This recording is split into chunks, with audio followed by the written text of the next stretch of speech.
एक आश्रम था। उस आश्रम में रहने वाले एक शिष्य को अकेलेपन से बहुत ही प्यार था। वह अपने आश्रम के सभी कामों को करने के बाद अक्सर आश्रम में एकांत में जाकर बैठ जाता था। बैठा बैठा आसपास की चीजों का निरीक्षण करता रहता था या फिर किसी भी चीज पर विचार करता रहता था। जब वह अकेला होता था तो सबसे ज्यादा खुश होता था, चाहे वह आश्रम के कामों के करने के बाद कितना भी क्यों थक जाए। जब वह खुद के साथ पूरा वक्त बिताता तो उसकी खुद की थकान दूर हो जाती थी।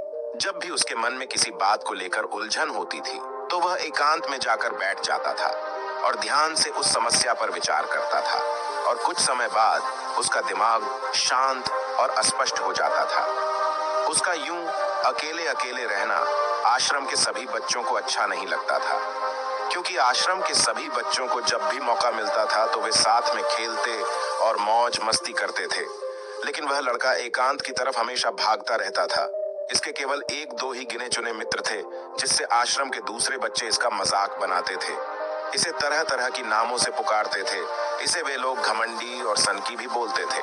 हालांकि शिष्य उन सब की बातों पर ज्यादा ध्यान नहीं देता था, लेकिन कभी कभी वह आश्रम में रहने वाले दूसरे बच्चों की बातों से वह बहुत दुखी हो जाता था। एक दिन ऐसे ही दुखी मन से वो अपने गुरुजी के पास पहुंचा और गुरु को सारी बात बताई कि उसे एकांत में रहने से कितना प्रेम है और उस आश्रम के दूसरे बच्चे उसकी इस आदत से कितना परेशान करते हैं। गुरु बहुत ही ज्ञानी व्यक्ति थे। उन्होंने उस शिष्य की पूरी बात ध्यान से सुनी और फिर कहा, बेटा, इसमें उदास होने वाली कोई बात नहीं है। महान सफलताएं अकेलेपन से ही शुरू होती हैं। तुम्हें खुद से मिलाएगा। अपने अकेलेपन को नकारात्मक मत समझो, बल्कि उसे एकांत समझकर खुद को जानने का प्रयास करो। तुम्हें एकांत पसंद है, इसका मतलब तुम्हारा वास्तविक वजूद तुमसे मिलना चाहता है। अपनी एकांत प्रेम का सम्मान करो। गुरु ने आगे कहा, आज मैं तुम्हें ऐसी 8 खूबियां बताऊंगा जो अकेले रहने वाले लोगों में पाई जाती हैं और उन्हें दूसरों से अलग बनाती हैं। गुरु ने कहना शुरू कर दिया। पहली खूबी जो एकांत में रहने वाले लोगों में पाई जाती है वह यह है कि ऐसे लोग दूसरों की तुलना में खुद के प्रति ज्यादा जागरूक होते हैं। वह खुद के स्वभाव और आचरण के बारे में ज्यादा गहराई से समझ पाते हैं।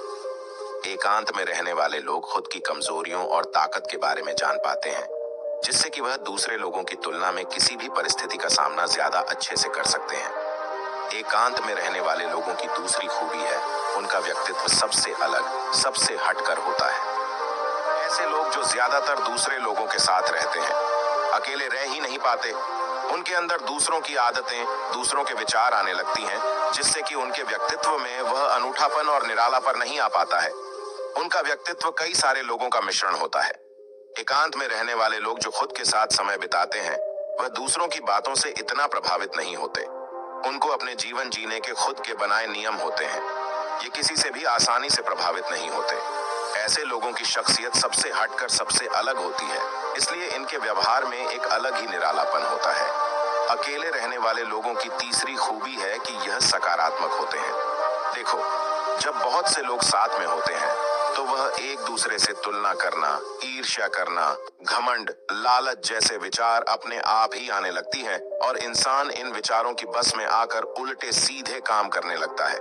हालांकि ऐसा नहीं है कि एकांत में रहने वाले लोगों के मन में यह सब विचार नहीं आते। वह अकेले हैं, इसलिए घमंड, लालच जैसे विचार दूसरों की तुलना में काफी कम आते हैं। अकेले रहने पर उन्हें खुद के बारे में सोचने का समय ज्यादा मिल जाता है, जिससे कि वह अपने नकारात्मक विचारों को दूर करने में सक्षम होते हैं। अकेले रहने वाले लोगों की चौथी खूबी है कि ऐसे लोग अन्य लोगों के मुकाबले ज्यादा अनुशासित और आत्मनिर्भर होते हैं। हेल्दी रहने वाले लोग अपना काम अक्सर खुद ही करते हैं, इसलिए दूसरों की तुलना में ज्यादा आत्मनिर्भर होते हैं या अपने काम को लेकर बहुत स्पष्ट होते हैं और भविष्य में बहुत ही सक्षम होते हैं और बहुत ही आगे जाते हैं। अकेले रहने वाले लोग एक निश्चित दिनचर्या का पालन करते हैं, जिससे यह लोग ज्यादा व्यवस्थित होते हैं और यह भी उनके अनुशासित होने का एक कारण भी है। गुरु ने आगे कहा, अकेले रहने वाले लोगों की 5वीं खूबी है कि यह किसी भी चीज को बहुत ही गहराई से सोचते हैं। अकेले रहने वाले लोगों की सबसे बड़ी खासियत है कि किसी भी चीज को गहराई में सोचना और बहुत ही बारीकी से सोचना। इसलिए जितने भी बड़े से बड़े कवि रचयिता हुए हैं उन सबको एकांत बहुत ही पसंद था, क्योंकि जब कोई भी व्यक्ति एकांत में होता है तो अपने अंदर की आवाज को सुन पाता है। ये जितने भी बड़े बड़े आविष्कार हुए हैं, उन सब की शुरुआत एकांत में रहकर हुई है, क्योंकि एकांत में रहकर ही किसी भी चीज को बहुत ही बारीकी से सोचा और समझा जा सकता है। गुरु ने बताया, अकेले रहने वाले लोगों की छठवीं खूबी है कि यह लोग बहुत ही कलात्मक होते हैं। वह ज्यादा देर तक अपने कामों में ध्यान केंद्रित कर पाने में सक्षम होते हैं, जिसके कारण इन लोगों की भी काम में रुचि होती है। ये लोग उस काम को बहुत ही आगे तक ले जाते हैं, क्योंकि इनके आसपास इनके ध्यान को बांटने वाला कोई और नहीं होता है। इसलिए जब तक चाहे वह अपने काम में खोए रह सकते हैं, और यही कारण है कि ऐसे लोग बहुत ही रचनात्मक और कलात्मक होते हैं। सातवीं खूबी है, अकेले रहने वाले लोगों के दूसरों के साथ रिश्ते बहुत ही गहरे होते हैं।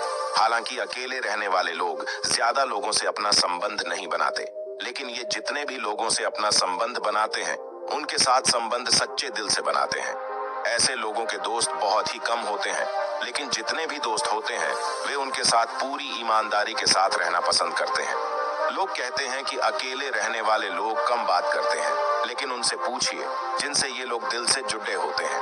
ऐसे लोग जिन्हें अपना मान लेते हैं, उनके सामने अपनी पूरी बात रख देते हैं।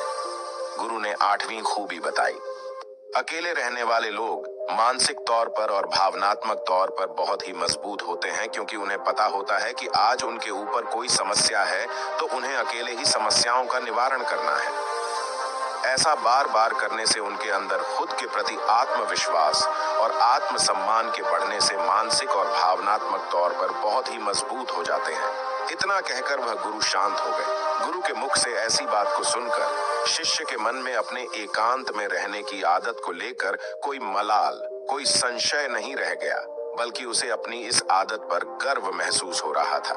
इस जानकारी के लिए उसने गुरु का बहुत ही धन्यवाद किया और वहां से चला गया।